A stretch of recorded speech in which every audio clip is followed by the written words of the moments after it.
اگر آپ نے بتا دیا تو آپ کو ریلیف بھی مل جائے گا. پھر وہ جو منی لانڈرنگ ہے, وہ جو بھرتیاں ہیں, وہ جو سارے کیسز بنے ہوئے ہیں, وہ اچانک غائب ہو جائیں گے اور آپ کو ریلیف مل جائے گا. ذرائع یہ بتاتے ہیں چودھری پرویز الہی نے انکار کر دیا ہے اور انہوں نے اس سارے معاملے پر خاموشی اختیار کی ہے. ذرا میں آپ کو بتا دوں کہ کس طرح سے کھیل ختم ہو رہا ہے آپ کے چہیتے نواز شریف کا. سیرل المیڈا ایک سینئر صحافی ہیں, ڈان لیکس کے اندر بھی ان کا نام آیا تھا.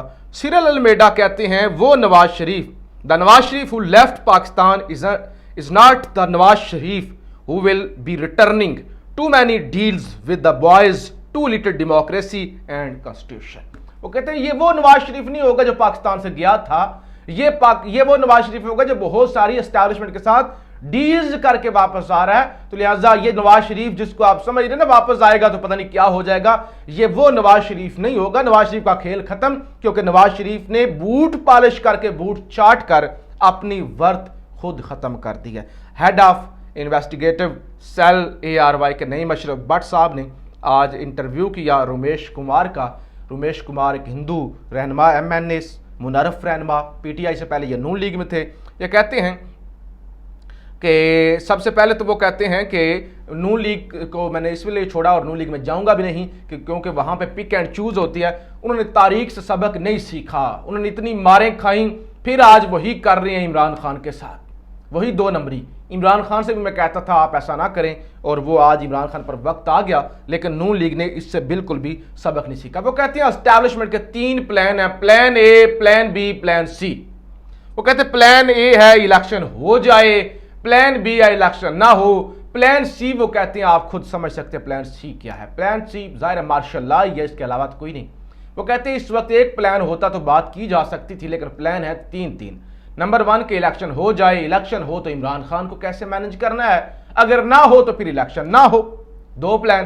تیسرا پلان مارشل لا.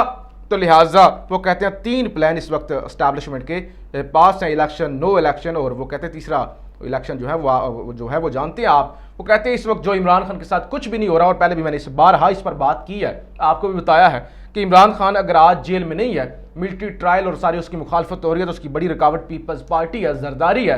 اور رومیش کمار نے بھی کہا کہ پیپلز پارٹی جو ہے نا اس پہ ایک سخت موقف ہے. وہ کہتے ہیں کہ اگر آج یہ عمران خان کے ساتھ ہو گیا, کل کسی اور کے ساتھ ہو جائے گا, وقت تبدیل ہونے میں وقت نہیں لگتا. اور انہوں نے کہا کہ نون لیگ سے بھی میں کہتا ہوں کہ وقت تبدیل ہو جاتا ہے, آپ جو ہے نا تاریخ سے آپ نے سبق نہیں سیکھا, آپ سبق سیکھیں, وقت تبدیل ہو جانا ہے. انہوں نے کہا کوئی جماعتیں ختم نہیں ہوتی.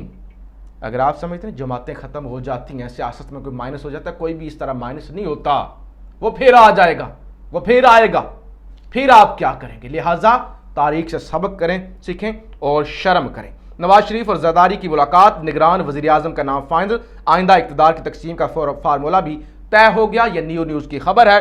اور اس وقت ذوالفقار چیمہ صاحب, ویسے تو بہت سارے نام چلتے رہے پچھلے دنوں, وہ بیگ صاحب, محسن بیگ صاحب کا بھی نام چلتا رہا, لیکن اب نام سوشل میڈیا پہ چل رہا ہے ذوالفقار چیمہ صاحب, سابق DIG پولیس ہیں, کالم بھی لکھتے ہیں, اور ان کا نام چل رہا ہے کہ وہ ایک مضبوط امیدوار ہو سکتے ہیں, سابق بیوروکریٹ, نگران وزیر اعظم پاکستان کے لیے. اور یہ ایک ایسا وزیر اعظم ہوگا, ہو سکتا ہے جو 2 سال تک جس کو چلایا جائے, ہو سکتا ہے سال تک چلایا جائے, یا ہو سکتا ہے وقت پر الیکشن ہو جائے, یا ہو سکتا ہے مارچ 2024 کے اندر الیکشن ہوں. تو بہرحال نام جو سامنے آ رہا ہے وہ ذوالفقار چیمہ صاحب کا ہے, لیکن کوئی اگر اور نام بھی ہے تو نام نواز اور زرداری کے درمیان طے ہو چکا ہے. لیکن سیرل المیڈا کے مطابق نواز اب وہ نواز نہیں ہے جو واپس آئے گا, یہ نواز ڈیلیں کھڑکا کر واپس آنے والا بندہ ہے. چیئرمین سینٹ کی تاحیات مراد کا بل واپس لینے کا فیصلہ واپس لینے کا ہو گیا جی. وہ جتنے جوتے پڑے ہیں جی, ہمیں ساری عمر